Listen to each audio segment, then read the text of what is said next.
চট্টগ্রামে ছেলেকে বাঁচাতে গিয়ে কিশোর গ্যাংয়ের হামলার শিকার এম কোরবান আলী নামের এক চিকিৎসক মারা গেছেন। দর্শকের বিষয়ে বিস্তারিত জানাতে সরাসরি যোগ দিচ্ছেন সহকর্মী ইশতিয়াক খান। ইশতিয়াক, চট্টগ্রামে কিশোর গ্যাংয়ের দৌরাত্ম্য কমাতে আইন শৃঙ্খলা বাহিনী কি পদক্ষেপ নিচ্ছে?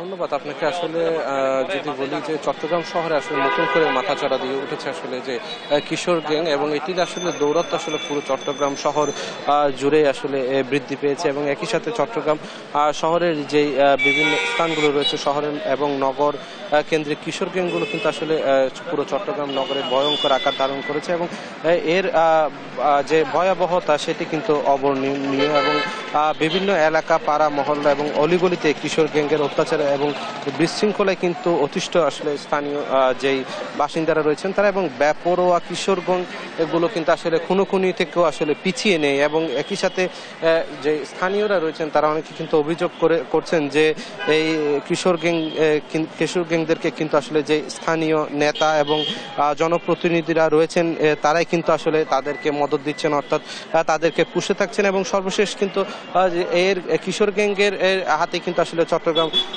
শহরের একজন দন্ত চিকিৎসক কিন্তু তার ছেলেকে বাঁচাতে গিয়ে কিন্তু গুরুতর আহত হয়ে কিন্তু তিনি চট্টগ্রামের একটি বেসরকারি হাসপাতালে প্রায় 5 দিন আইসিইউতে থাকার পরে কিন্তু আসলে তিনি মারা যান। এবং এই যে ঘটনাটি আসলে ঘটেছে পরে কিন্তু আসলে যে আইন শৃঙ্খলা রক্ষাকারী বাহিনীর সদস্যরা রয়েছেন তারা কিন্তু সেই ঘটনার সাথে সংশ্লিষ্ট কয়েকজনকে গ্রেপ্তার করেছে। এবং গ্রেপ্তার করা হলেও কিন্তু আসলে তাদের যেই নিহত যে দন্ত চিকিৎসক তার পরিবারের দাবি কিন্তু আসলে যেই কিশোর গ্যাংগুলো আসলে এখানে সক্রিয় রয়েছেন এবং যারা এই ঘটনার সাথে যুক্ত সেই কিশোর গ্যাংগুলোর যারা আসলে যারা মদত দিচ্ছে, অর্থাৎ যাদের ছত্রছায়ায় এই কিশোর গ্যাংগুলো বেপরোয়া হয়ে উঠছে তাদেরকে কিন্তু আসলে তারা কিন্তু মোটামুটি ধরাছোঁয়ার বাইরে থেকে যাচ্ছে তারা অভিযোগ করছেন। এবং একই সাথে এই অভিযোগটা শুধুমাত্র তাদেরই নয়, পুরো চট্টগ্রাম শহরের যে বাসিন্দারা রয়েছেন তারাও কিন্তু এই একই অভিযোগ করছেন। এবং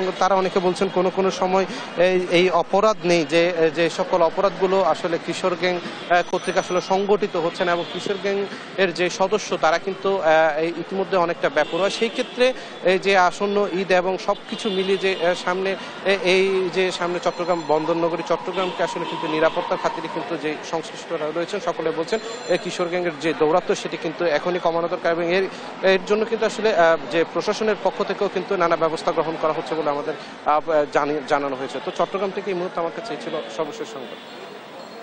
ধন্যবাদ জানাচ্ছি আপনাকে। দর্শক, চট্টগ্রাম থেকে যুক্ত ছিলেন ইশতিয়াক খান।